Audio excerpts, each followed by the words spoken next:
বিশাল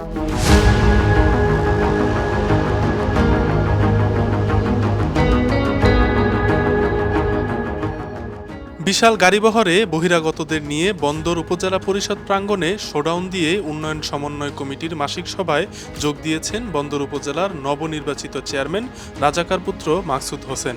তবে একজন রাজাকার পুত্রকে উপজেলা চেয়ারম্যান হিসেবে মেনে নিতে না পারায় উন্নয়ন সমন্বয় কমিটির মাসিক সভা বয়কট করেছেন উপজেলার সবগুলো ইউনিয়ন পরিষদের চেয়ারম্যান এবং উপজেলা মুক্তিযোদ্ধা সংসদের নেতৃবৃন্দ। ফলে যাত্রার শুরুতেই সুপার ফ্লপ হলো তার মাসিক সভা।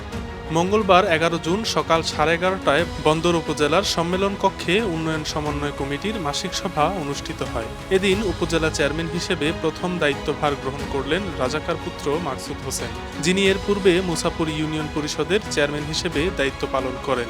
গত 8 মে অনুষ্ঠিত বন্দর উপজেলা পরিষদ নির্বাচনে রাজাকার পুত্র মাকসুদ হোসেন বন্দর উপজেলা আওয়ামী লীগের সভাপতি ও সাবেক চেয়ারম্যান বীর মুক্তিযোদ্ধা এম এ রশিদকে পরাজিত করে চেয়ারম্যান নির্বাচিত হন।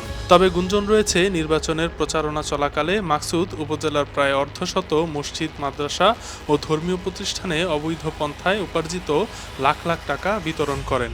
গত 11 জুনের সেই মাসিক সভায় অনুপস্থিত ছিলেন বন্দর ইউনিয়নের চেয়ারম্যান এহসান উদ্দিন, কলাগাছিয়া ইউনিয়নের চেয়ারম্যান দেলোয়ার প্রধান, ধামগড় ইউনিয়নের চেয়ারম্যান কামাল হোসেন, মদনপুর ইউনিয়নের চেয়ারম্যান এম এ গাজী সালাম, বন্দর থানার ভারপ্রাপ্ত কর্মকর্তা ওসি গোলাম মোস্তফা সহ বন্দর উপজেলা মুক্তিযোদ্ধা সংসদের নেতৃবৃন্দরা।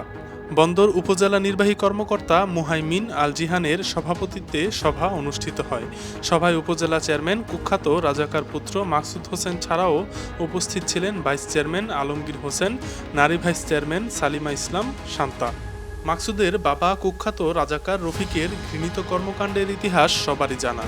রফিকের বাকি ভাইয়েরাও নাম লিখিয়েছিলেন রাজাকারের খাতায়। খোঁজ নিয়ে জানা যায় চেয়ারম্যান মাকসুদের দাদা ছিলেন মাইনুদ্দিন।